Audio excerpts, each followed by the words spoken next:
what that is? Discipline. Selfish. No joke. We're legitimate. Fucking do this? Then do it. Do it 100%, because I'm trying to. We recognize that we are limitless.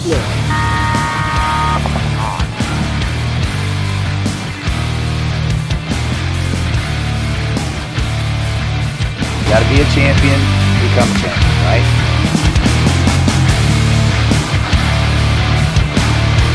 Winning is a habit because we create habits that lead to good execution and success.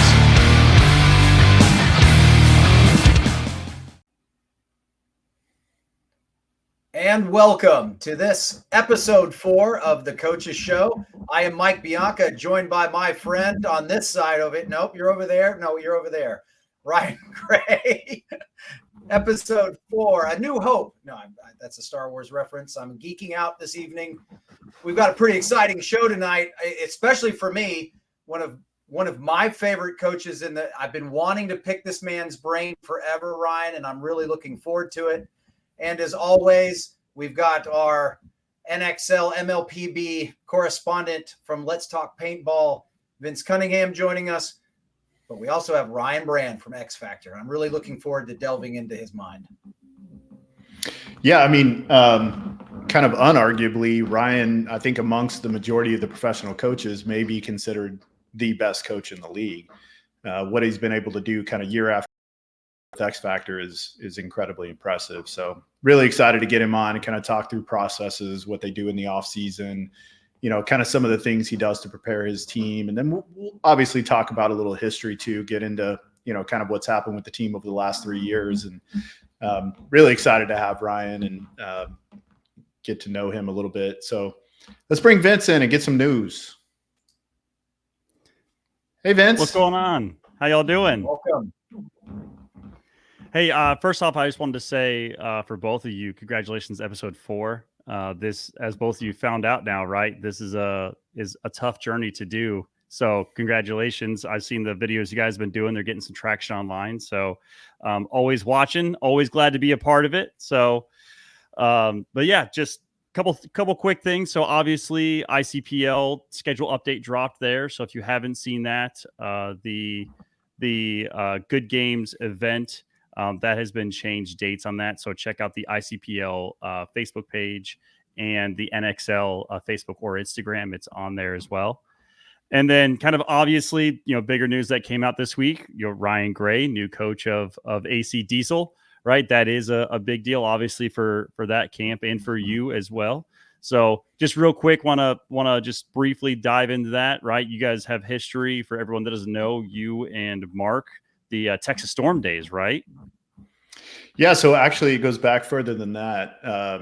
Then the rebuild in 2010. Mark played kind of his very first professional, semi-professional, high-level tournament with me in 2006. So Wow. The year I was retiring, Mark was kind of coming into the league.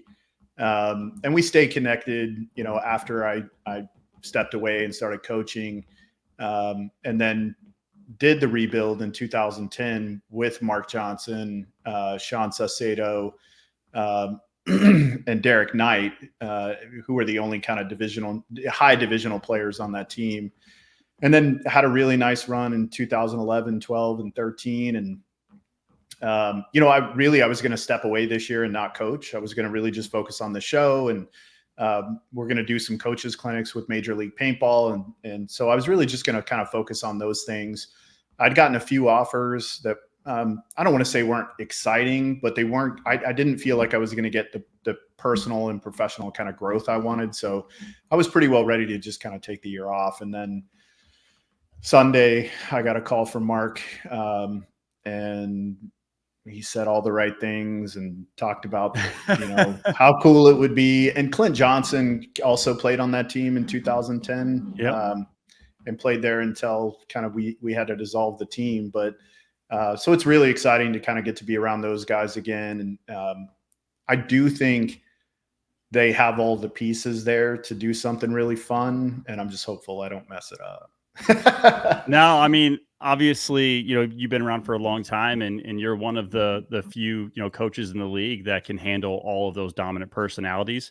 So when you and I had talked, at World Cup, and you were thinking about taking a step away, I was obviously a little sad, happy to see the journey that you had back into coaching everything. So I was super excited as a fan of paintball, as a fan of Diesel, excited to see them bring you in. So that's, confirmed coaching news. I'm sure we're going to have more as the season goes on, or the off season goes on. There's a couple other things in play, but another exciting news that obviously, Mike, you've been a part of this with Ripple coming over to the Hurricanes. We're starting to now see or hear more European players wanting to come over in pro division. So obviously, we've already had Pasternak. I'm getting ready to release that. That's I haven't released that yet, but he has wanted to come out. He played for Verst Factory.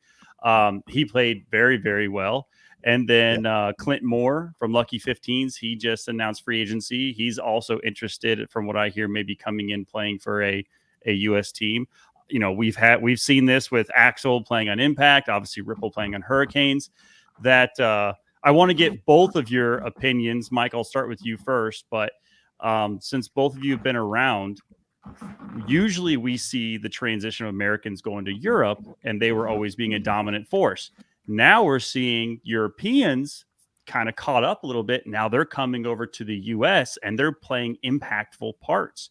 So, Mike, starting with you, what do you think about the transition of European players now coming over to European players now coming over to the U.S. and playing?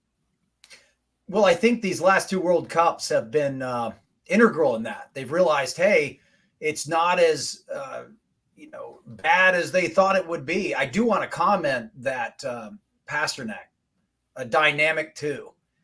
Anyone picks that man up, they're going to pick up a highly aggressive, good player who makes some good reads. He's fast, he's quick, he's durable. He seems to be a good guy. So Pasternak's going to be a great addition to any roster out there.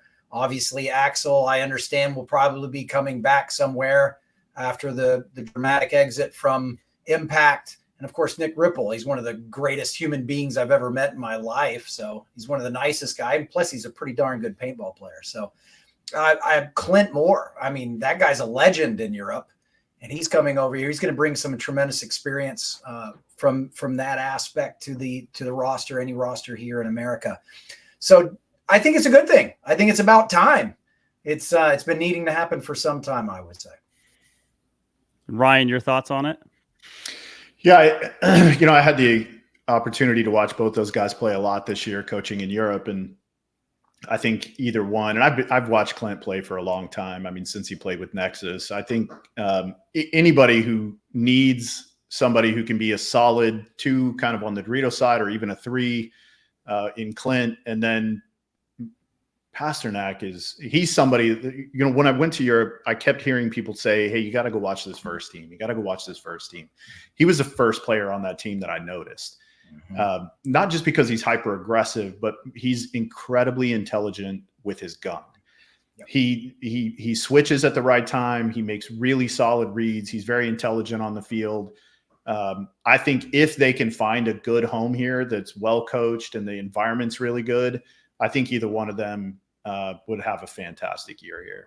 So obviously we know already what Axel brings. And he's, incredibly talented, very ballistic. Nick, I don't know. He's okay, I guess. Which, by the way, reminds me, you were very excited, Vince, that Ryan was going to the Diesel roster. I am not. I am not excited about that, as the Canes have squeaked by Diesel 3 times now. So I think adding Ryan is going to make it just that much more difficult. So absolutely. And obviously from a fan, I'm a fan first, right? I love it just because the competitiveness to see that. So it's going to be a good season. Now, obviously, we've had a couple free agency announcements. We just had which your next guest knows very well. So Cody Mikowski, formerly of Infamous, now formerly of X Factor, just released his free agency. So for me, and we've talked about this before, I think that is the one piece that's going to start slowly kind of knocking the dominoes down. When you get a heavy hitter like that, like him, that, when he comes into free agency, that effect now starts where, who is X Factor going to potentially get for that to replace that spot, and who are they going to take it from, and then who's that person going to take? And we've seen a lot of that start happening. So I think even though the free agency and offseason has already started, I think this is where a lot of the bigger players are going to start coming in. So great stuff all around so far in the offseason. Do you guys have anything else for me? That's kind of all the Major League Paintball NXL updates that I have. Did you talk about ICPL? Yep. Yeah. Like I said. Okay. Cool. Nothing but rumor and speculation, but I don't get into that sort of thing. Yeah. I don't want to bring that here. If you want rumor reports, if you want all that stuff, let's talk paintball. Anything that's official, anything that's already confirmed, I'll bring here, and also on the NXL social media channels. So even though rumors reports are fun, right? There's a time and a place for that.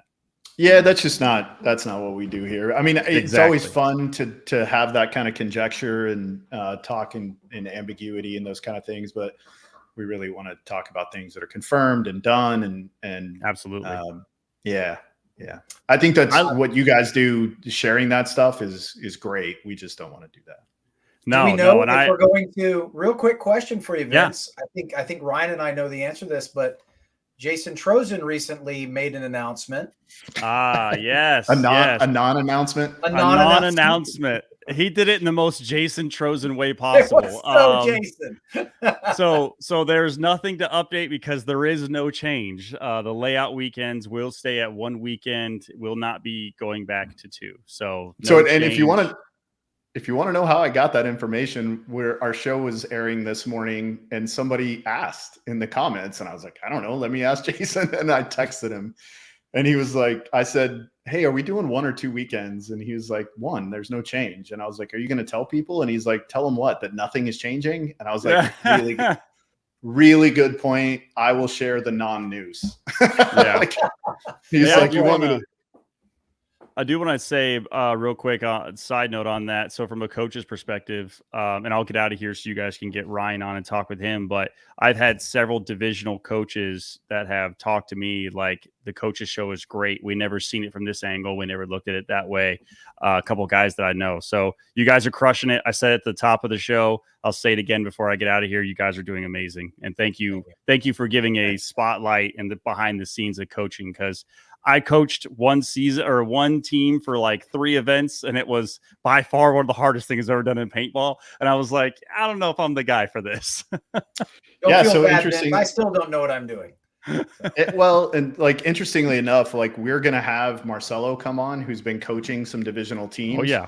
To kind of give some perspective, from the player's view to the coach, and then also in the reverse, right? So he understands both viewpoints now, and Skinny even alluded to it and mentioned it when we had him on the show about how much easier Marcelo is kind of to deal with sometimes in the pit now, because he understands how difficult it is to make that 45-second decision and stick with it. So it'll be really exciting to have Marcelo on too. I think that's going to be 3 episodes from now. So awesome.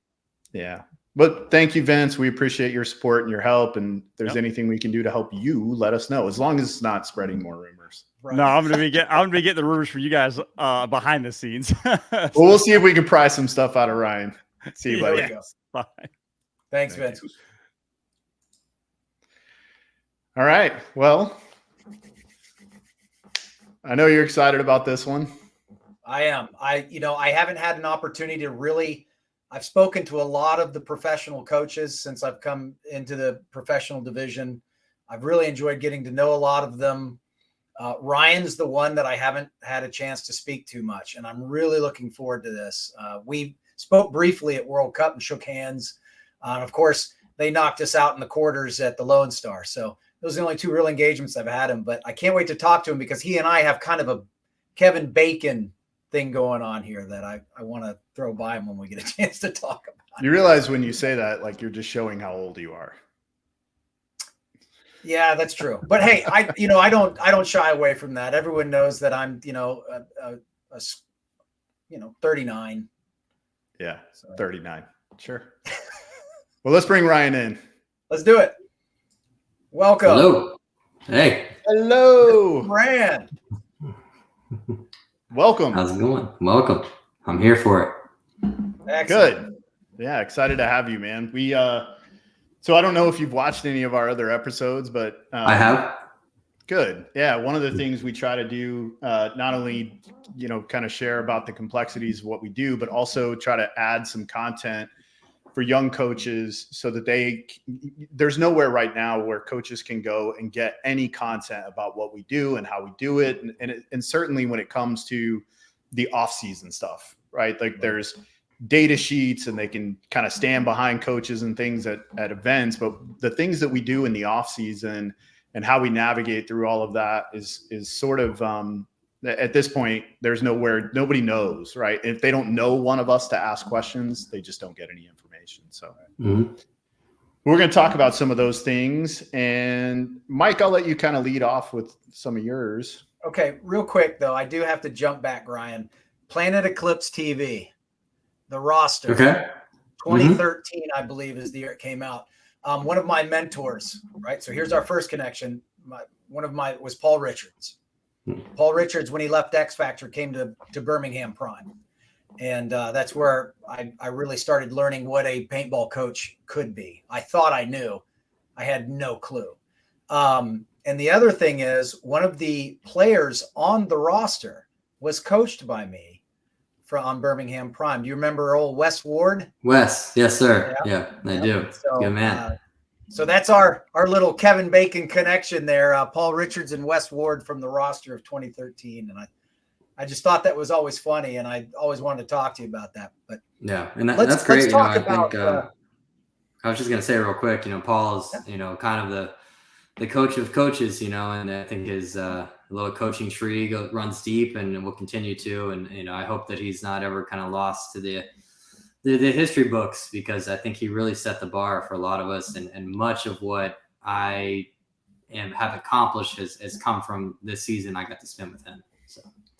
Agreed. And I'll never let that man's name go off into the annals of history and be forgotten. It won't happen. Just won't happen. He was the first guy, like I said, and I've said on episodes and in blogs that I've written, if you had asked me before I met him what a paintball coach was, I would have laughed at you. I said, okay, there's leaders, there's captains, there's managers.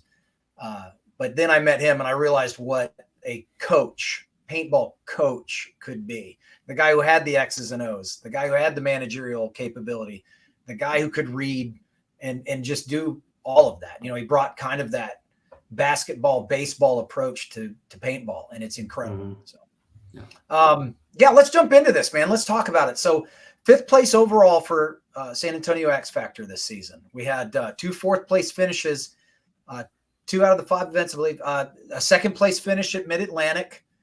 What I think a lot of people may not be aware of is that X Factor at those first 4 events, you were knocked out both times by the event winner. The first 2 events, I believe it was Dynasty. The next 2 events, it was Damage. So X Factor's always been in the hunt. When things like this are happening, right? When you realize that you're facing a team like a Damage, when you're facing this Dynasty, what kind of preparation are you doing from a scouting perspective? Is there anything different that you've done with the other teams that you played prior? Or is there something what advantage are you looking for heading into that type of match? Well, so it's interesting. I would say that the scouting, kind of the way I'm doing it and how I'm going about it doesn't change too much. I think it's more so the opposition on the players and the coaches maybe shift a little bit, because I know, we're going against other coaches that have been there and have won tournaments. I think the games we start to play with each other change a little bit. And I think you guys did a really good job with Skinny going through kind of the way you would want to punch through a match, that you want to go to the snake and then you would go to the Dorito and kind of let's just call it the playbook of how to best optimize your breakouts, right? To try to get a step ahead. Absolutely. Well, then you start to kind of add this layer in there, is that like, I know that playbook well. and I know Joey knows it well. I know Skinny knows it well. So now you add that layering into it, and I think more and more coaches are learning that playbook, right? And it's like, okay, well, I'm supposed to do this here, right? This is what the playbook says, right? I just went into the snake. Now I should punch him on the Doritos. And I know that Skinny knows that I know this. So rather than him trying to protect the snake, now he's like, all right, well, get prepared for them on the Doritos. So all this different layering goes into it as you go deep into Sunday, and it's trying to get that one little edge, that one little breakout. And the way I kind of explain it to other people and my players and stuff is sometimes you're just trying to it's like getting one step ahead, right? One step in this play calling situation where they're trying to now chase you. They're the ones trying to adapt and catch up. And as you go into these deeper tournaments, like some of that gamemanship kind of goes up to it. And I'm more so scouting, the coach tendencies, their past tendencies, and also knowing that they know well enough that they need to be switching those as well. And sometimes you can go too far. I think in our finals match against Damage this year, we came out with trying to change our game plan to try to adjust to theirs, knowing that Damage is traditionally a team that they find what's working for them, and they're going to want to beat you that way. And Joey came out with something completely different the first 2 points, and it took us a minute to catch up and get the lead in that match, temporarily, because he surprised us early on. So it's fool me once, Joey. I won't ever think that you're going to be pigeonholed in your game plan again. So it's just one of those things. Yeah, that's coaching gold, though. It sounds so simplistic, but Ryan, both Ryans, you'll be surprised when I speak to a lot of divisional coaches. That's the type of thing they're just not thinking about. And to me, it seems logical. We need to be thinking about the fact that, okay, we just did this. Logically, I need to do this, but he probably knows that. So let's throw a rope-a-dope his way. Trying to switch up game plans, playing tendencies, that stuff like that is so inherently important in the professional division. It's a little bit more difficult in the divisionals, right? Because you're probably not running into the same teams as often as you are. Yeah, that's what they fit in blast camp in the finals. Right. Yeah. But, that's exactly what I was about to say. Once you get below semi-pro, I mean, those teams are playing pretty much different teams all the time. So like the benefit we have of being able to play the same teams all the time, you learn so much more. And certainly about the coach, even though some of the players may move around, it's rare that coaches move around. So you do get to learn a lot about how a coach likes to play a field, what kind of chances they're willing to take. Ryan, I always give you kudos because you do things that I think most coaches in the professional league would look at and go, God, I'm not doing that there. And you just roll the dice on it, right? And I think that's one of the benefits kind of that I'm just going to keep them guessing thing. You do a really good job with that.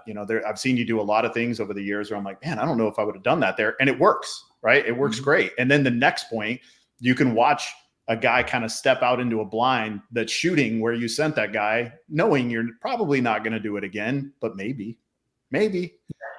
So that little manipulation is a big deal. But in the divisional things, I think it's more about really the first thing that Ryan said and kind of talking through just understanding if you're going to do this at this point, maybe don't do it 3 times in a row, but maybe you do it again, right? Because they are expecting you to potentially go the other way. So, but the foundation is just understanding, like, if you go to the snake hard a couple of times, stop. You got to stop. You got to go the other way now, or you got to go through the middle or you got to send him in a different way. You got to launch the guy from back center into the snake instead of trying to run him off the break. There's so many nuances and figuring out how to do those kind of things that we do that again, I just don't think a lot of those divisional coaches think through. And Ryan does a good job of this as well. And Ryan, correct me if I'm wrong. I know I try to do it with my players, but I'll give you a look with specific players. And then I'll purposely put players out there that has a specific tendency, but I'm not using them that way. Yeah. And so I think there are ways that I've seen you do this several times, both Ryans. You guys have used your players in clever ways to throw your opponents off. Yeah, I think there's a fair amount of gamemanship that has to take place to get you the look you want. And sometimes you're trying to set things up where you're maybe not calling the play or the right personnel the exact way that you want it. So when it does come down to it, you have that, in your back pocket. You're trying to make them look over here, and then you can, when it comes down to it, you can punch them over there, with a different look and try to set stuff up. But it gets a little bit complicated, and it's I would agree that on the divisional side of things, I think it's more so like understanding that kind of coaching 101 playbook of how to, the basics of it, how to do that. And I think you'll find a lot of success there, because you do see a lot of teams that it's like, if you're playing them and say on a divisional level, whatnot, and you're winning the match, right? And then all of a sudden they win a point by going to the snake, and they're at a point where they have to win another point. Most of those teams are like, well, we played 3 points. The only thing that worked is we went snake off the break. We have to go snake off the break again. And then, you say, okay, well, they have to come. Let's put 3 guns there, and they lose the match. And so you do have to kind of understand that playbook of moving it around, and you can really use that to your advantage, because you get them looking one way with their extra gun, and you're going the other way, and the opening is there. Yeah, for sure.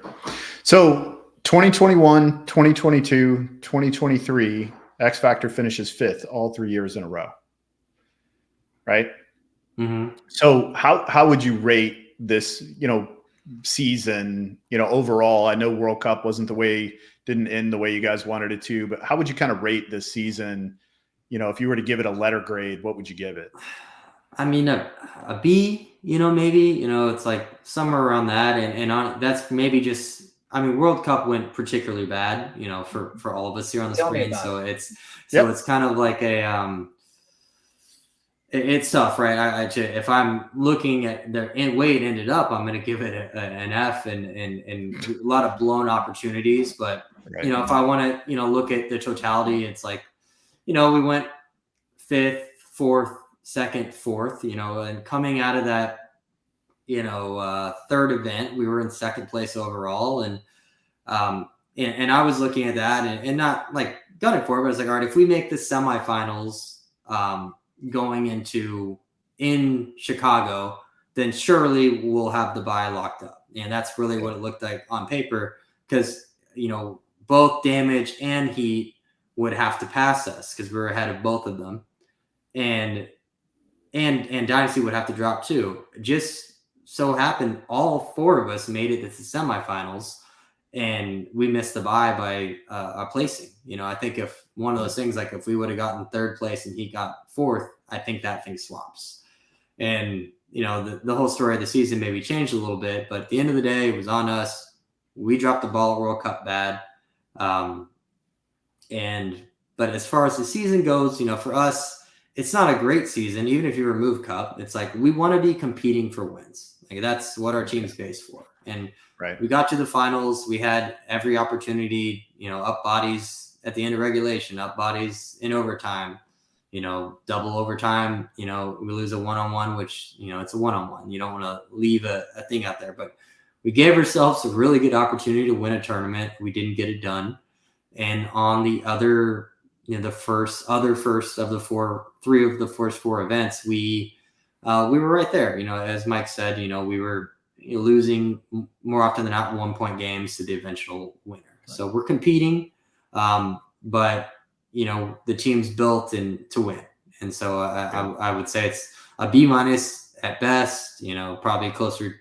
It feels a lot worse just because the most recent tournament was a terrible showing at World Cup. But say that tournament would have been at Lone Star where we dropped the ball, and then we were in the semifinals, the last 2, I'd feel a lot better about it. But yeah, that's kind of where it is. Yeah. Well, they say that growth and comfort can't coexist. So I think all 3 of us are kind of in that situation right now. No, and Mike, you guys had a similar season, right? You guys were performing very well, for just barely missing, probably where your goals are, at least, getting to those semifinals consistently. And your goals, I'm sure, are higher, but that's probably a bar that you guys like to be in. And you're right there. and then y'all get to cup and have a terrible event, and then you're kind of sitting there. I think a lot of our players, everyone, in the first reaction is like the sky is falling, but at the end of the day, it's the biggest event, the most important event, but it's still one of the 5 events. If you want to look at, maybe it's not time to make a bunch of knee-jerk reactions and forget the growth that you did accomplish, throughout the season. No, it's easy to get bogged down in the negativity, right? It's so easy to do that. But real champions, real winners, they shelve that, recognize it, don't forget it, but they learn from it and move on. And that's our big thing. We don't lose, we learn. And I think that's what champion teams like you, I love the way that you say we're built for this. I think X Factor is built for that. I think you look at any of the top 4 or 5 teams, they're built for it. All right. So, but like you, we went into that, 6th place our sophomore season. We're in the top 6 and we end up getting leaked by 3 teams. Because of our dismal performance. I think you guys, a penalty cost you guys in the level match, I believe, and penalties were killing us. So barrel hit under 60 seconds major, when multiple majors were thrown on both teams. 2 on them, 1 on us. Ours was a barrel hit, but it happened first, and so the ref got the call right. It was a good call, but it definitely negatively affected how far we're going to go in that tournament. That's right. So, can't blame the penalties, because you got a penalty for a reason. So you did something wrong. So we got to fix that. But Ryan, you had some good questions that I wanted you to get into here, and I've been hogging. No, you're good. Yeah, it's good stuff. So kind of with the understanding of how you finished, like what should we expect during the off season? Like, are you making roster changes? Are you kind of individually sending players one-on-one things that they need to focus on kind of this offseason? What does that look like for you? Okay. Well, this isn't going to air tonight, right? We've got some time. So it airs next Tuesday. Next week. So I can probably spill the beans that are out there. But I think individually it's getting the guys together and kind of addressing, their concerns, their thoughts, how we can grow, getting feedback from them, for myself too. It's like we didn't win every tournament. So there's room and area. And even if we did, there's area and room for myself to grow as well. So I need to get that from the players. Everyone sits with it, especially after a big, terrible event. It's kind of like, all right, how do we fix this? How do we get going? Addressing on the roster, some of the stuff was concerns, throughout the year. Right. And so, I think this is already public knowledge, but we parted ways with Cody Mikowski today. And Cody's a great dude, a great player. It just sometimes it's not the best fit, and we were trying to address a hole with Cody that was kind of left by the departure of Archie and then Rainey, like kind of a 2 on the snake side. And that was initially why we brought Cody into play. And it's just not where he's elite at. He's elite at other places on the field. But we kind of have players in a role there. And so we recognized that quickly after we picked him up, and we shifted him into other places. And it just became Cody's used to playing a significant amount of points. He's used to being the best guy on his team. So it was a little bit new for him to have to fight for play time. And it was a bit of a struggle through the season. And so for us, it's like any of that little bit of turmoil, I think he wasn't particularly happy with the situation. And as an elite competitor, like all our guys, they believe they should be on the field at all times. And I'm understanding of that, because if you don't believe you should be on the field at all the time, then I don't want you on the team, because that's you don't have the right mindset. Yeah, you're in the wrong sport. Correct. But it's like you have to.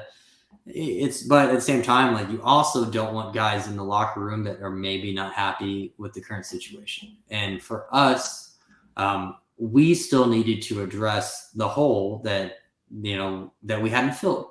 So it's like we still felt that. After, Archie and Rainey and stuff, we still were a team capable of winning and being in the fight, but we kind of have a hole in that 2 on the snake side. And so we decided to bring on Matt Jackson, Fuzzy. And that will probably be a public move before this airs. And Fuzzy's is a great player, and he's a specialist at that position. So it did kind of have an effect with Cody of that being kind of I guess you say kind of a mutual separation. I was like, hey, Cody, this is going to happen. We're going to bring in another guy to play this role, and it's going to shift things around. And if playing time is what you're looking for, it's not that he's not capable of winning the spot out, but it's still going to be that battle, for you where you're at in your career is, are you going to be happy here, or are you going to be happy somewhere else? Because he's a very good player, and he will make another team, is going to make another team better.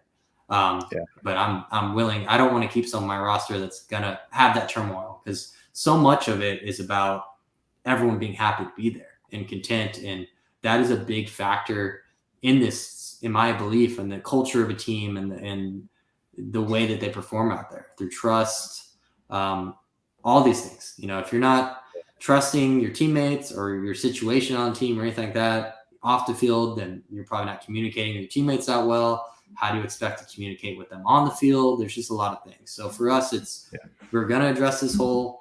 We're going to get Fuzzy. And there's kind of maybe a shuffling that needs to happen. And that's kind of where we wound up. And that's kind of where we are.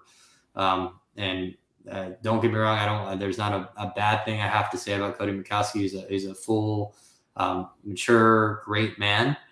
He's just in a great player. It just wasn't the best fit for us. At the time.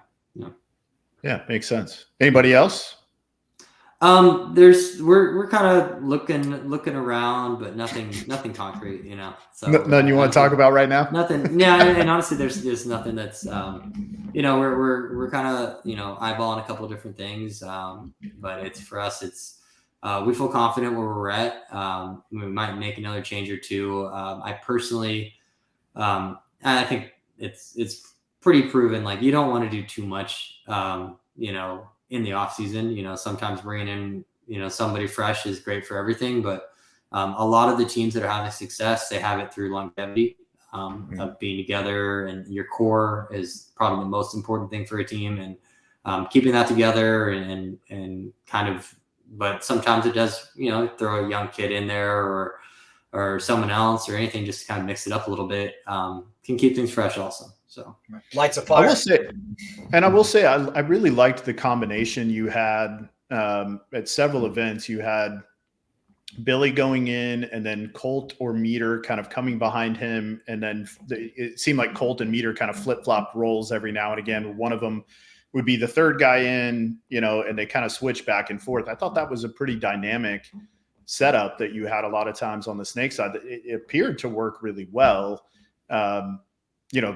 I know Matt is different, right? He was a Snake player for years and years and years, and then kind of moved, like we all do as we get older, moved back into that kind of second role.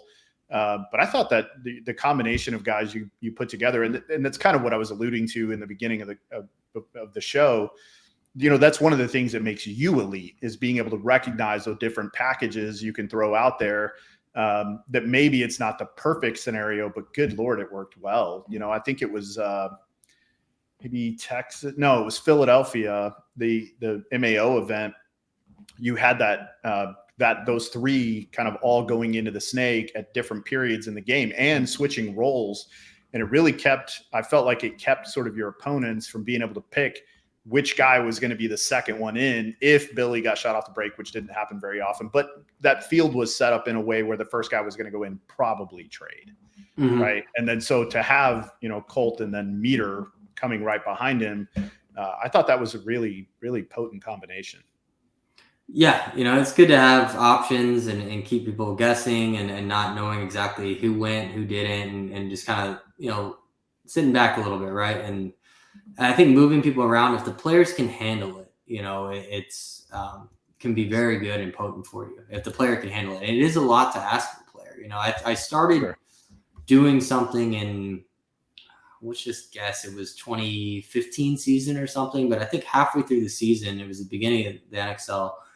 I started switching Archie mid-tournament from playing the Snake side, the two on the Snake side, and then the next point is playing the one on the Doritos side, and just kind of switching that up. And it was kind of allowing some personnel to kind of flow in and out. And I think it really kind of messed with people a little bit, trying to be like, oh, well, this guy's over here, now he's over there. And I kind of learned sometimes moving pieces around can be very effective, but it's got to be, it can't be at the detriment of a player getting in their flow or getting knocked out of it. So it's tough. You just got to find the right pieces that can do that, the right people that can play multiple spots in a tournament, and it doesn't really mess with them. And that's it's easier said than done. It's not it's difficult.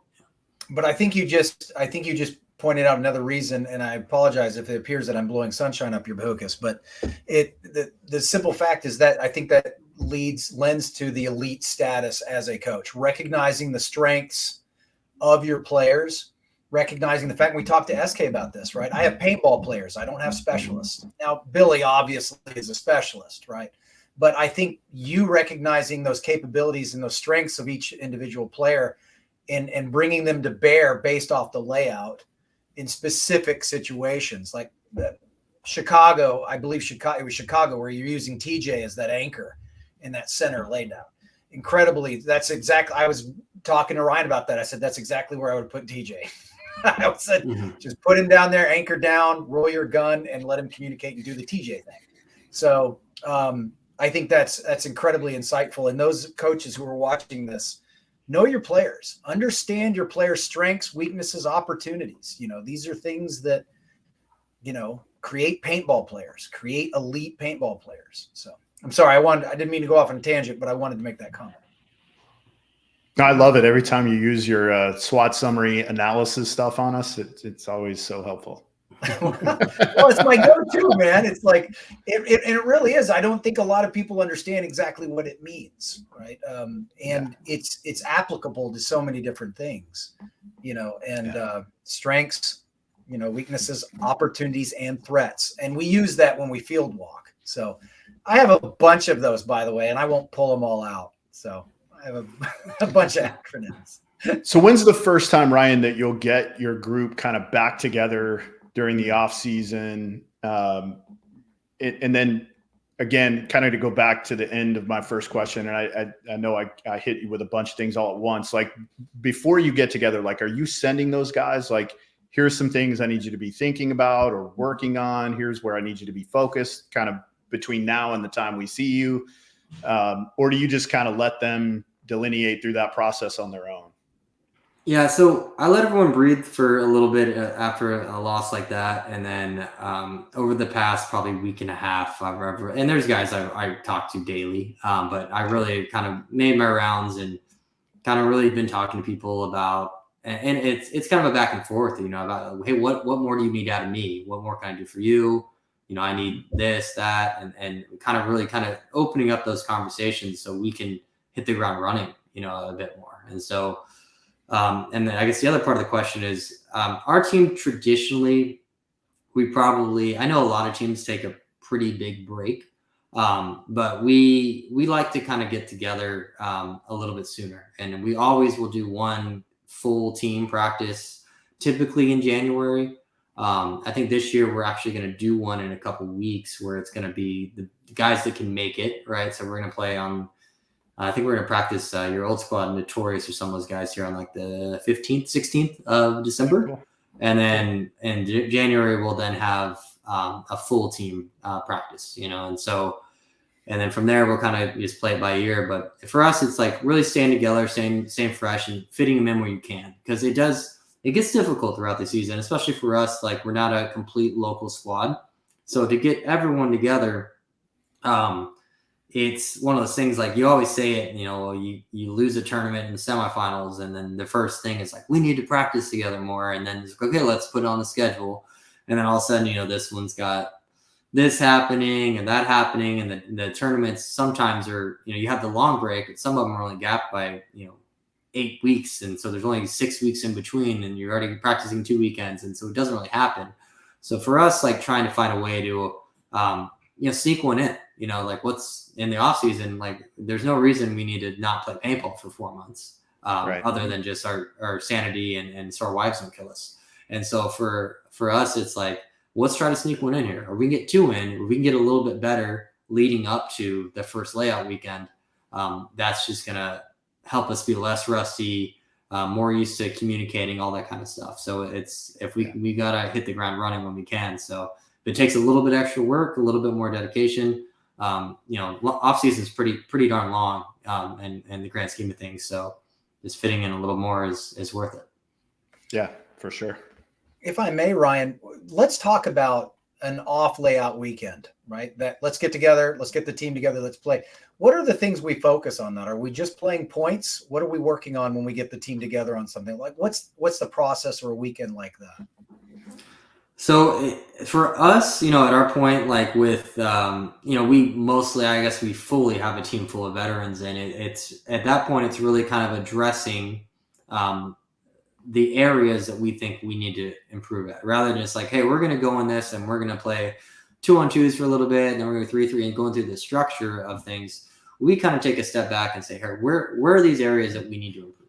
Because like we firmly believe, and you'll see it like that. Most of these games on Sunday are 1-point games. I think more often than not, they are. And a lot of those are like the difference of like a ball bouncing or, just really anything, a guy getting shot the break or not. And so to me, it's like you really, we say it all the time on our team and stuff. It's like we're trying to get 1% better because we're not going to get, we can always hope for, but we're probably not going to get 10% better. Right. And maybe we're not even trying to get 1% better at everything. If we can get 1% better in one area, that could be the difference of us being damaged in, the first overtime or not. And so that we try to address things. So a lot of times we're looking at, all right, we feel like our communication needs to come up a little bit. So we've done a drill where we literally will, if we're like ourselves in squad and we're playing another team, and sometimes it might be a lesser pro team or something like that. We do something, we call it King, but basically what I do is that we dedicate one player that has to play the point with his gun turned off until we are down on bodies. So for even bodies or up bodies, that player can only communicate. And the only time he can turn his gun on and engage in that point is if all of a sudden we're down on bodies. And then he can kind of reset it. And so for us, and what we've done a whole weekend of this playing another pro team, and basically like, hey, I don't care if we get the shit kicked out of us. We're focused on getting our communication up, and not just communication as far as like, us, everyone yelling the spots really well, and like directing traffic, somebody grabbing the ball and quarterbacking and directing traffic. And it's a lot easier to do that when you do not have a gun to shoot at someone to distract you. So that's something we've done on off weekends. Recently, we've felt like we need to improve in the area of holding leads under 60 seconds. That I think that's an area that we've won too many matches with like half a second on the clock when the guy's diving in and he just barely doesn't get there. Like we've done that too many times when, in my personal opinion, almost all those points should be gibbies. We should be padding our point spread there. But instead we're just squeaking by, and giving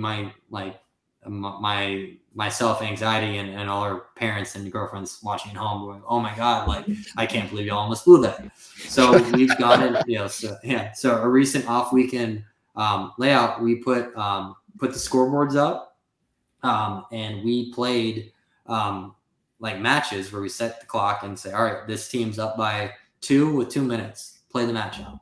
All right, that match is over, do it again. Just do it a whole weekend, trying to really focus on the areas of playing by, losing and playing winning with a very low clock scenario. So it's really just for us, it's addressing those areas, and saying, this is what we want to get 1% better at this weekend.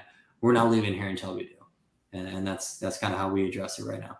And that would be the O from the SWOT analysis, Mr. Gray. That's an opportunity. Yeah, we did that one weekend. I'm sorry. Go ahead, Ryan. No, I was just going to say we did that one weekend when Notorious went and played them played X Factor on an off weekend. It was great. we did, I think 6 minutes maybe, and we would start like one up, one down. And the scenario was really good. It's interesting. The team that I'm coaching now, they didn't do any of those kinds of things to prepare for events. So I think I have my hands full, but we'll talk about that later. Actually, they did it one time, Ryan. We do have talent. They did it one time. We do have talent. They came to when they came to Louisiana. We do a thing very similar, Ryan, where we do what are called mini matches, right? We try to create those situationals with a mini match. So, okay, it's 0 to 0, 5 minutes, or it's 1 to 0, 5 minutes, or it's 2 to 0, 6 minutes. So we do that a lot as well. So I greatly appreciate that approach to it. My other question for you is regarding that transition. We talked about the 21 year, the 22 year, and the 22nd year, 5th place finishes, all three. I believe 21 was only 4 events though. But anyway, transitioning from the 2 weekend preparation to the 1 weekend, as a coach, how did you adjust? How did your process change in approaching the layout weekends when you went from 2 to 1? Yeah, I mean, I'm not particularly a fan. Like, I would rather have the 2 to really kind of work on that layout and just really kind of get into the weeds there and get it as best as possible. But obviously you take advantage of what you got, and there's benefits of playing that first weekend and like I said, working on some of those things and being able to be more focused on specific things rather than get drawn into like, well, we got to learn this layout, because it is a lot easier to say, hey guys, who cares if we lose every point or if we're learning how to play this layout correctly, as long as we're focused on what the goal in place is.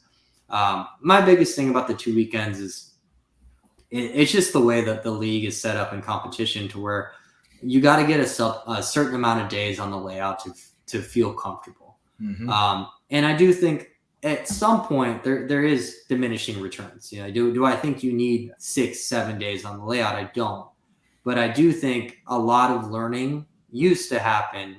The majority of learning used to happen, in my opinion, between the second day and the third day, when you had a week to process it. Yeah. And so I don't feel comfortable with my team going into a tournament where, if say we just played the 1 weekend and we just played Saturday and Sunday. And I do know that a lot of our competition and a lot of the competition that is winning tournaments are playing Thursday, Friday, Saturday, Sunday, and some further into the week. I don't feel confident with us not doing that. So now I have my guys that we can't do Thursday. Most of my guys they're professionals, or like they have careers outside of this. And so we now have to practice on Friday. And so that's another day missed of work. We have to get more than like confirm everyone's there on Thursday, which used to be something that some guys just couldn't make work because of, their job situation and whatnot. But now it's kind of mandatory. So our players are having more strain on their lives. It's more rigid as far as like before, if say you had a wedding to go to or a funeral or something you just couldn't get out of. Before it's okay. This guy played the other weekend. Hey, at least he's got 2 days on the weekend of the 4. We're going to make it work. Well, right now, if somebody has to go to a funeral and now he's missed the entire weekend, that guy can't play the tournament. So I'm a strong proponent against the 2 weekends, but I think it's more than because of the game plan, the gameplay. It's just now I feel like we're kind of forced in this other box, which is the opposite of what it was intended to be. And maybe it is, working for the divisionals that most of the teams are just playing 1 weekend. But for us, we're playing the 2 weekends. We're playing more. We're playing more. We're spending more money to have the ability to feel prepared as much as I know some of our competition is getting. So to have an even playing field, we got to play more. Which before 2 weekends, I feel like everyone was pretty much doing the same thing. Maybe the Russians removed. No. I feel your pain. I concur. They're playing 2 weeks, 12 hours a day. Actually, that's not true. They're playing 3 hours every day. Or I was whatever. going to correct you. It's 3 hours. They're going to shoot that so many cases, and then they're done. We're done. We have shot our paint. We are done. Because they did a statistical analysis on potential injury. They probably did a SWOT. Figured out a SWOT. I made that summary last and one put it up. together, But it sounds like created something it all out. out. Yeah, so I'm one of those coaches. Like, I don't care either way. Like, I'm fine. They want to do one weekend. I'm fine if they want to do two. I don't care. But I have no kids in my house. It's just me and my wife. Like, for me, it's better to have one weekend because I get yelled at less. So, I'll still be there both weekends, but I'm less stressed for the 4 days in between, Yeah. But I totally agree with you that I felt like when we had the 2 weekends, the processes that would occur between Sunday night when we left and then Friday when we saw everybody again, in those 4 to 5 days, there's a lot that happened in those 4 to 5 days, just from the philosophical perspective about some things that, maybe we wanted to try but didn't try, or you thought about something and then you realized, oh, now I can just shift this guy behind him off the break, and now you have to do that at the event, and you don't get throwaway points anymore. With the way the field layouts are now, like 1 point, you're done. You lose 2 matches by 1 point. That's your event is probably over. Yeah. So I think it's made things a little bit less professional. Like, before, we would film that first practice, and now I have a week to analyze the film, go through it with my players, all these types of things. Now I'm getting the film edited to me on Tuesday, and I'm flying out Wednesday, and it's almost like I almost feel bad. Like, I feel like I'm letting it down, but I don't have time to fully dive into this film and get it to my players. And so it's kind of like nerfing how professional the sport is. Like, I think, to me, like, for some of the decisions the league tends to want to make sometimes is to take coaching out of it a little bit. It's like we don't want the concede button, and we don't want this, and we want fewer points, and it's all this stuff. And it's like, if you take the coaching out, you're making the sport less professional, in my opinion. You're making it more of a hobby, less of a sport, because sports, it's like there's coaching, there's improvement, there's things like there's learning, there's teaching, there's all these types of things. And the more you try to make it where it's just a little bit easier, more digestible, I don't know if that's the pathway of us being a legitimized sport. Right. Yeah. And I did want to piggyback on something you said, with the 2 week practices, one thing I enjoyed, similar to you, we would video practice. And the beauty of that, because we are blue collar, taking off that Friday is very difficult. I never have every one of my guys, trying to get on that layout all 3 days, trying to get a 1 hour practice in at the event, these types of things. But with the 2 weekends, what we could do is we could have that practice, and then each night, Monday, Tuesday, Wednesday, I'm sending 3 points here, 2 points here, a point here. Hey, pay attention to here.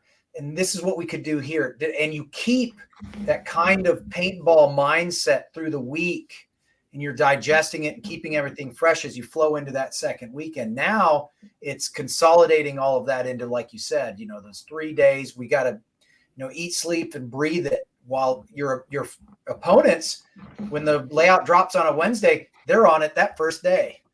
Mm-hmm. They're actually out there practicing it Wednesday, Thursday, Friday, Saturday, Sunday. And so, yeah, any advantage that you can get. And I'm with you, because when you take that analytical approach with those 2 weekends, it gives those teams like us a little bit more of a fighting puncher's chance. But at the same time, I certainly agree and see Ryan's perspective that it doesn't matter. We're going to do what we need to do. However, any advantage I can get, I would appreciate it. So, no, same. Got it. 1 weekend. I'm voting. No advantage for you. None. So, None. Ryan, you and I kind of talked a little bit when I was inviting you to come onto the show. Some things that I've always really looked at you as being one of those coaches who really reads the box well. You audible well. And you don't have to give us everything, right? But really for kind of the young coaches who are trying to come up, one of the things I think that gets overlooked about what we do that maybe people don't even know is, what are you looking for? Like when you look down at the start box, what are you looking for on the box from your opponents? What kind of things are you trying to pick out? Definitely. I mean, I think at the most like basic level, I'm trying to get a read that where a couple of their players, or if not just one, it's, you know, easy just and where they're going. And if I can get that information to my team and have a lane, you know, directed right at somewhere, that the odds of them hitting that lane goes way up. You know, it's like for a snake guy, you know, he's usually got 2 to 4 places of where he might go. And more often than not, it's 2, just, you know, 1 or 2, 80% of the time. So if I can tell my team, hey, like, I feel with confidence, I have a read, he's going here, you know, we can either put an additional gun there, or at the same tune, if I feel like, hey, this guy doesn't seem like he's running anywhere, then we can turn that gun somewhere else. And so it's just us being efficient with the audibles of where they're going to go. And it's just really anything to get a read. And that just comes from scouting. At the tournaments, like it's interesting, but like I probably spend more time at the tournament, like on my computer, pausing Go Sports back and forth than doing a lot of other things. You know, I'm literally just doing the work as soon as I get there and until, you know, I fly home Monday morning, of like anything I can do to get the smallest advantage. And a lot of it is that box work, and it's there. You know, it's like, even if people want to hide it, it's there, you know, because a lot of times hiding it can be at the detriment of, you know, how fast you can go or some like stuff. So it is a fine line of some of it you just can't really hide. And maybe sometimes it makes sense to hide it, even if it does make it a little bit slower. Just depends on the layout. My favorite ones are the ones that hide it every time they go to the same place. Mm-hmm. Yeah, the reverse side. Yeah, I'm like, why are you hiding? Like every time you've hidden, you've gone to the same space, right? Mm-hmm. And my space bar just is worn out from pausing. Mm-hmm. Yeah, just from pause, like pause. You know, like Philly, when you had that space at the very back of the start box where you could shoot the guy going to the snake.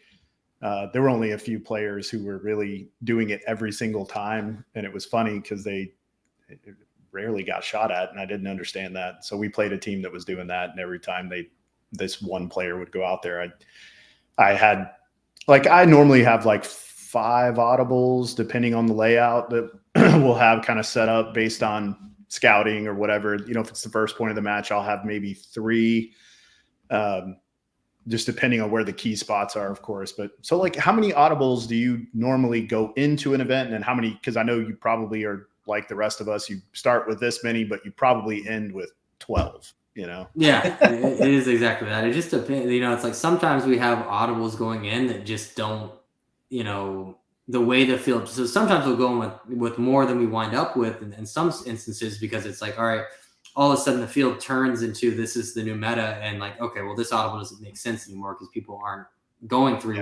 Dorito way anywhere. Because that's usually your main audible, right? Is the field, if the team's where they're sending their extra body, and are you switching a gun to shoot into the heavy set?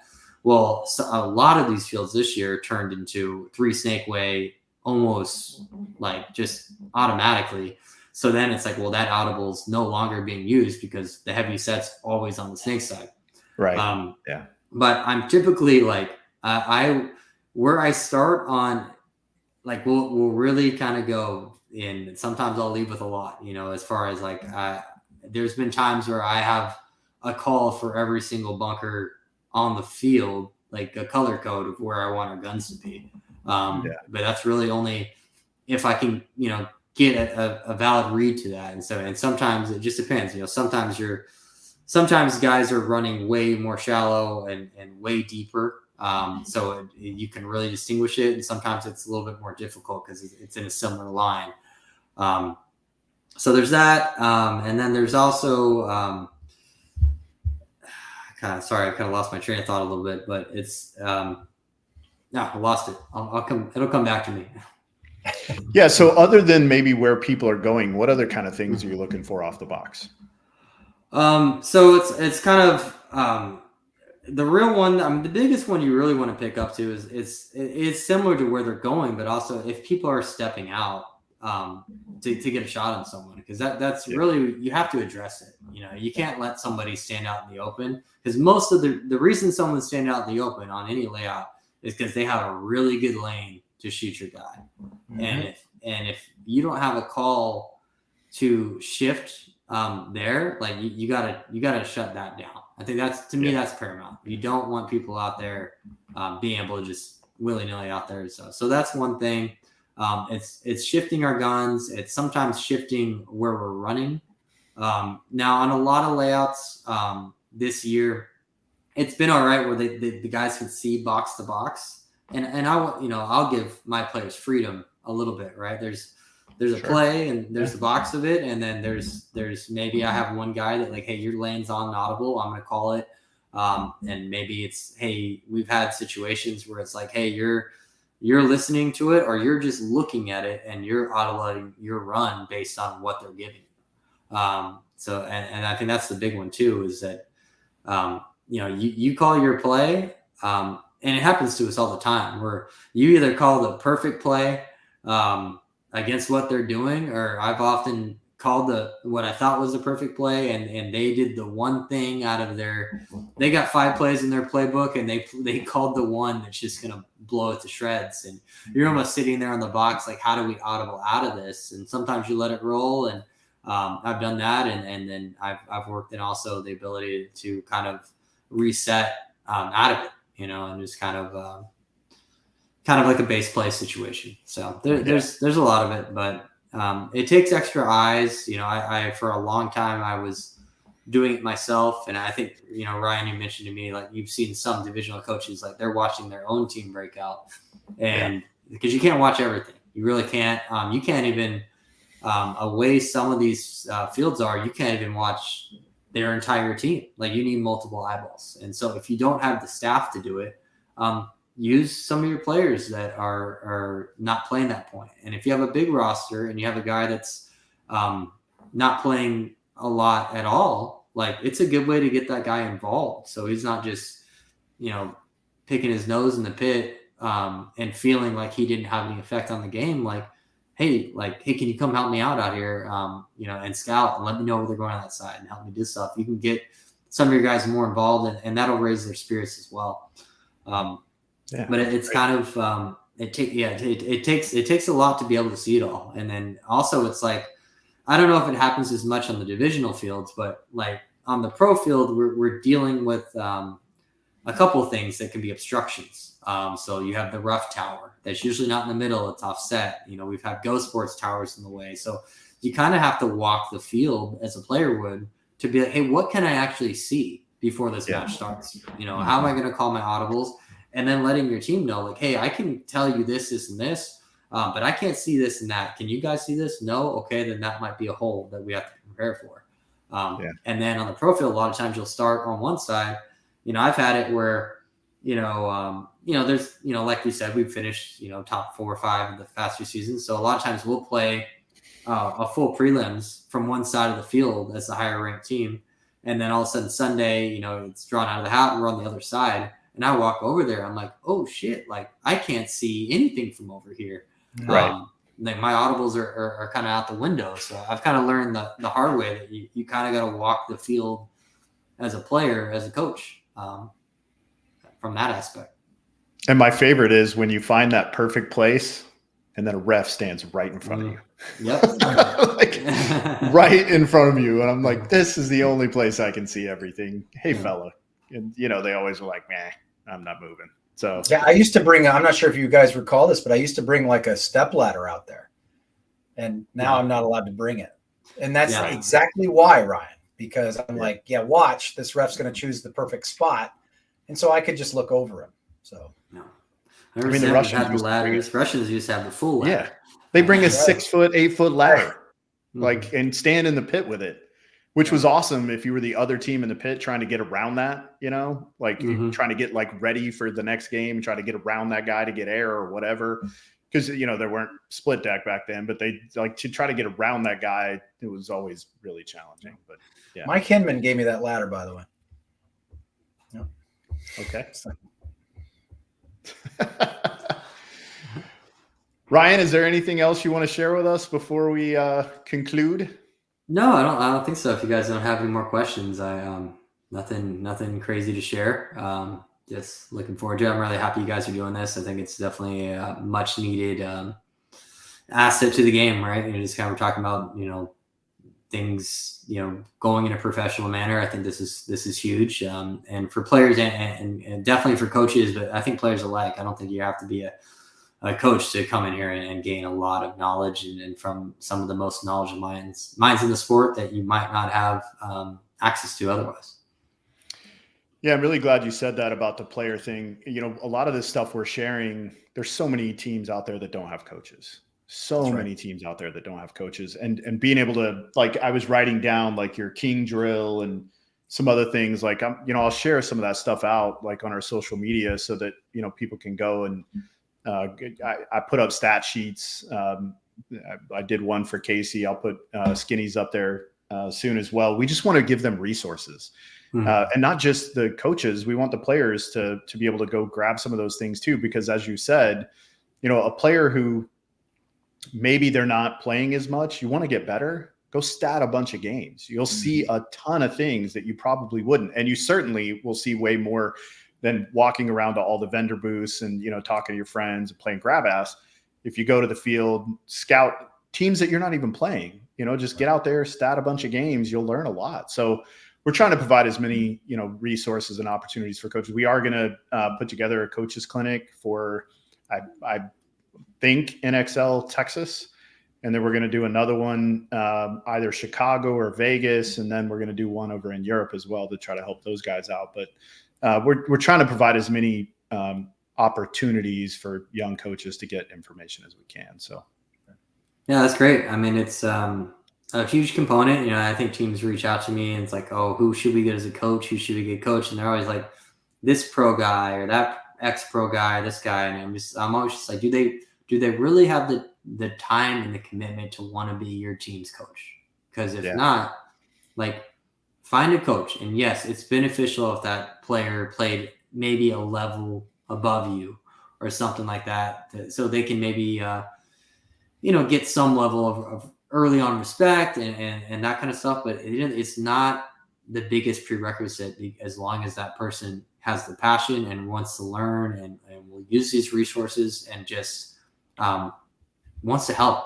You need to have somebody do it. That's the end of the day. Like, having somebody do it is better than having nobody do it. It's just getting people on the same page, and that's going to come down to the players. Maybe if your coach is someone who wasn't a great player, and but at the same time, it's like, y'all need to rally behind that person and come together and say, hey, look, if we can all move the same direction, and we all know this, right? It's better than moving in the wrong direction together is a lot better than sometimes just moving every single direction. Sure. And you sometimes need a coach to just help direct that traffic, and they'll get better. When I started coaching in 2010 or whatever, like I was not great at it. I just wasn't. It took a lot of time and a lot of help from my team, my peers to get where I'm at now.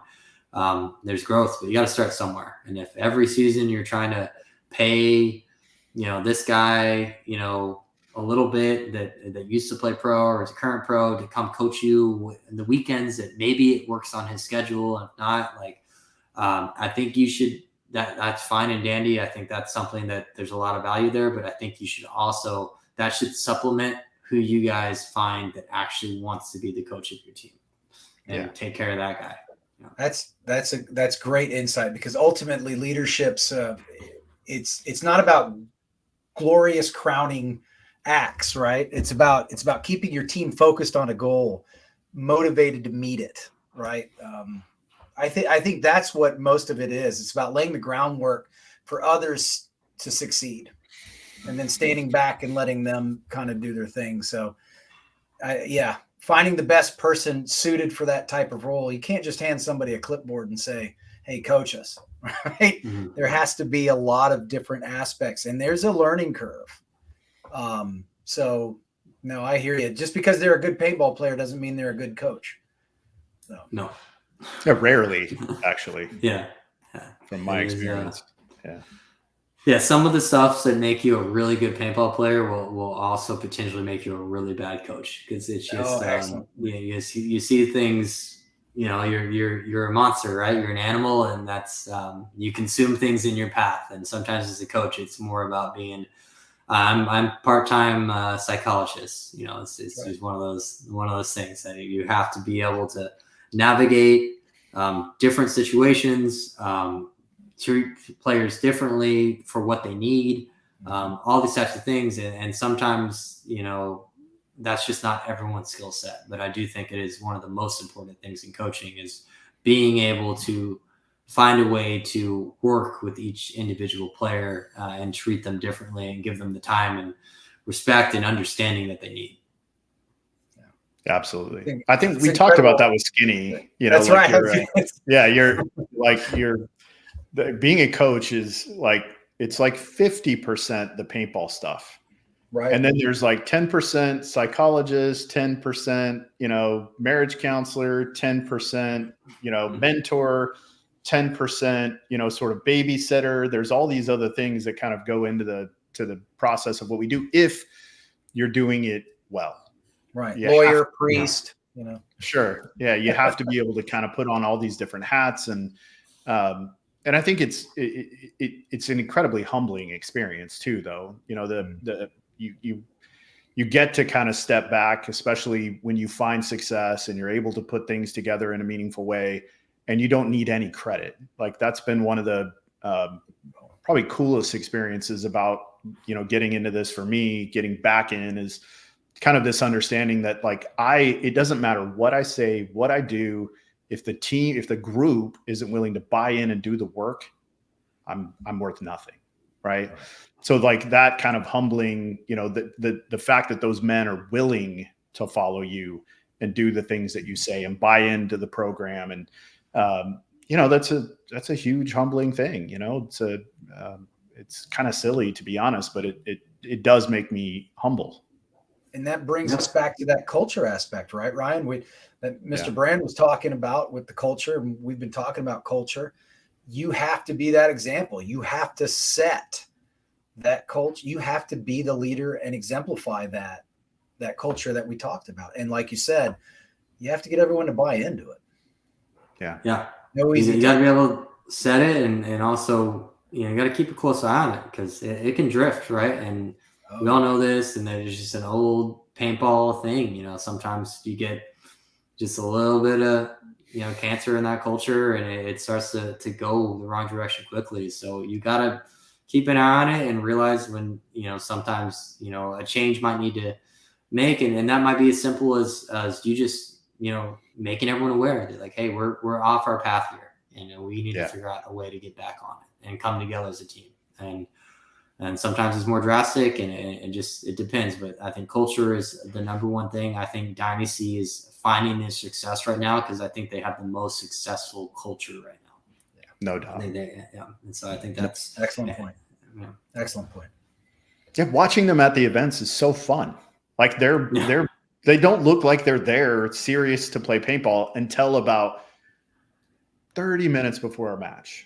Right. Then they're all laser focused, right? But all the other time you kind of see those guys, they're having a blast. They're having fun. They're enjoying this experience together, which I think a lot of teams, if you look at the number of teams that were at World Cup, with 675 or some largest World Cup ever. I said this on Christian's show, that in the pits thing, like a dozen teams go home happy if they went only to win the tournament. A dozen teams go home happy. And I'm talking about like the 3-man open, right? Like I think there were like 12 divisions or something, but regardless, 12 teams go home happy if your only focus while you're there is to win the event. So all the other teams that went, if that was their focus, they had no fun. and Yeah. Dynasty's doing it right for sure. Yeah. They're doing it right, and they have the earned advantage of having a little bit less pressure on their shoulders than the rest of us right now. And that's why I feel that success in this sport is often, in streaks of some sorts, maybe two events in a row, a team's going on a run, and it's, you kind of get a little hot, and then you're able to play a little bit more free, and you're able to enjoy yourself, and your culture's a lot of positivity, not a lot of finger pointing and all these types of things. And there is a way to kind of foster this. Like, you don't have to win to have that, but if you got to figure out how to get your team in that mindset, that there is, the momentum in your way without to kind of break through. And then once you break through, it's about harnessing it and holding on to it. And that's the next battle. Yeah, that's really hard. Mm-hmm. That's way, in my opinion, harder than getting there. Yeah. Harder than getting there, is holding on to it. So 100%. Well, before we let you go, do you want to tell us anything about Project? You got anything cool coming? Yeah. I mean, we got cool stuff coming. We are kind of getting into the off season. So we're doing a lot of like apparel things that we'll be releasing here, hoodies, clothing, that kind of stuff. Some of the more sexy stuff is that we made 400 of our the Project G3, so the CS3 version. So we had 200 of those, earlier in the year, maybe around before Cup, and those all sold out in 72 seconds. So we're gonna get the other 200 here in January. Is that real? 72 seconds? 72 seconds for real. Yeah. So that's incredible. Wow. So yeah, it's been a nice, a lot of, labor of love, but, successful venture for us. And we're very, appreciative of that. But yeah, so that's the next thing is we're going to have the other 200 here in January. So all the people that weren't able to get them that quickly, you're going to get their last shot at those. And then as, the year goes on, we're going to have a couple other cool releases. We're probably going to have a Project Force here at some point in 2024 and maybe some other stuff. So we're cooking along, and it's been fun. We've had a lot of support from the community, so I just cannot complain at all. So congratulations on that. Yeah, it's amazing. Are you guys getting those bodies raw and then doing the anodizing yourself? No, so Eclipse, they are they won't let you mess up with their bodies. So they're very they know that they have their perfect product and they don't want you messing with it. So that's okay. So that those projects are done through them, and we've done a couple now, and we're looking to do more moving forward. But that's one of those things. So yeah, that's not machining on us. That's the design, that kind of stuff submitted by us, and then they go ahead and bring that to fruition. I was trying to tee you up there to talk about the anodizing. Oh, yeah. Yeah, I mean, that's my other, I call it that is a less of a labor of love, and that is a labor of loving failure. It's like, me and Archie took that, decided to learn how to anodize about a year ago now. And it's been a year of lots of lessons learned, and we're very proud of the work. So the company's called Technique Anodizing, and proud of the work that we are putting out.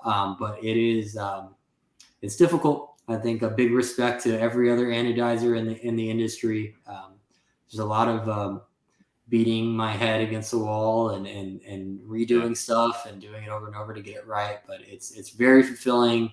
It's doing art, it's working with your hands. It's a lot of stuff. It's like, my professional life, for the past, 13, 15 years has been marketing, sitting behind a computer. And so it's been nice to kind of, and redundancy. I've had the same business for a long time now. And it's kind of like, I'm not learning a lot of new things.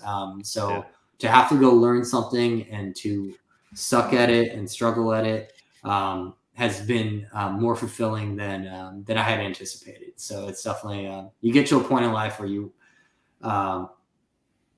don't really want everything to come too easy, for you and find new battles and stuff like that. So it's been fun, but it's been a battle. Big respect to the anodizers out there. I had no idea. We had been like like Ryan Hall at Arc Anodizing is an amazing anodizer, like top notch. We had been sending him guns from Project to be anodized at the time, and we're asking him for like a bulk discount. He's giving it to us, and we're getting it back. And in my head at the time, I was like, "Oh, this is kind of expensive." I wouldn't dream to offer someone the discount that he was giving us. I had no idea how hard it was. How time-consuming it was. Yeah. So now I feel like I need to go back and like pay him more, because I was like, Right. I can't believe like it's tough, and we need to get more efficient. Obviously, and everything you get more efficient, but for me, Right. it's a lot of time goes into each one of those guns. So if you get one from us, just know that it's been a blood, sweat, and tears, literally, and acid gone into it. I figured out I had a bunch of like holes in my sweatpants recently, and I told my wife, like, I think there's something wrong with their dryer. And I was going on this, and I showed Archie. He's like, "No, you're getting acid on you." I was like, "Oh, okay, that's eating away at my clothes. That's not safe." Yeah. Fantastic. Yeah. Love it. Man, it's really exciting. I love the fact that players are beginning to innovate, especially, guys I've seen kind of grow up. It's exciting to see what you guys are doing and playing such an integral role kind of in that. And I love the boutique style of what Project is. It's really cool. Right. You need to send me one of those hoodies. I'll text you my address when we're done. 100%. Yes, we're about to sell some here next week. So And we need to Love get some that. teams together for some practices this season. yeah, we've been trying to invite you, Mike. You just always don't. They don't go anywhere. Because we're broke. we have no money. They don't go anywhere, those guys. I get it. Ryan, thank you so much for taking the time tonight away from the family to join us. We appreciate all the insight and information you were willing to share. Mike, you got anything? No, I've really enjoyed that, and Ryan, I hope I can pick your brain a little bit further when we see each other. Absolutely, anytime. And if happy to come back whenever. I enjoyed this, and if you guys have a guest drop out last minute, as that seems to happen, you got my number. Roger that. We'll definitely have you back, brother. Yep. All right. All right. Thanks, guys. Have a great night. Take care. Well, that was awesome. That really was. I'm so excited. I'm feeling kind of, it's you and I are blessed in the fact that we are doing this show and we get to talk to these people, and it's really cool to me. I'm fanboying out a little bit. I mean, we've gotten to talk to Skinny. We've got to talk to Ryan. We're going to be talking to Joey Blute soon. We're going to be talking to, all these people, Marcelo Margot. I'm just really excited about this and really looking forward to it. I could ask so many more questions. That's the only thing. Like, we're an hour and a half into this show, and we could have probably sat here for another 30 minutes. And there were two questions I had at the end of my list that I kind of left off just because we were getting narrow on time. But he's so smart, uber intelligent, and very critical of the way he does his job, and which is a total testament and example of what you're supposed to be when you do this. Exactly. And he's a real student. He's a student. Yes. He pays attention. So I think you and I were talking about that not too long ago, that if you're to a point where you think you know everything, get out of here. Yeah, you're probably done. You're probably done. Yeah.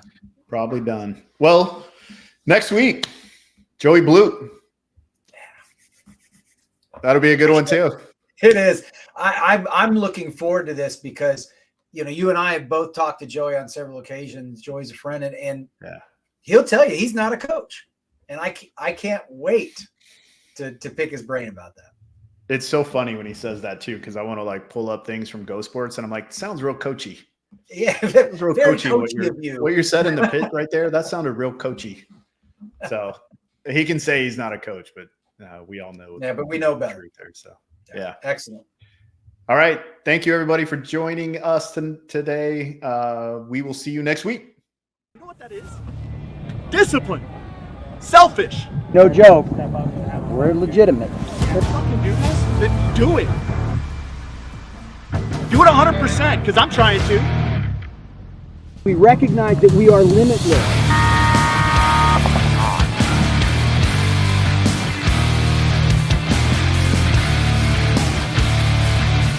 Got to be a champion, become a champion, right?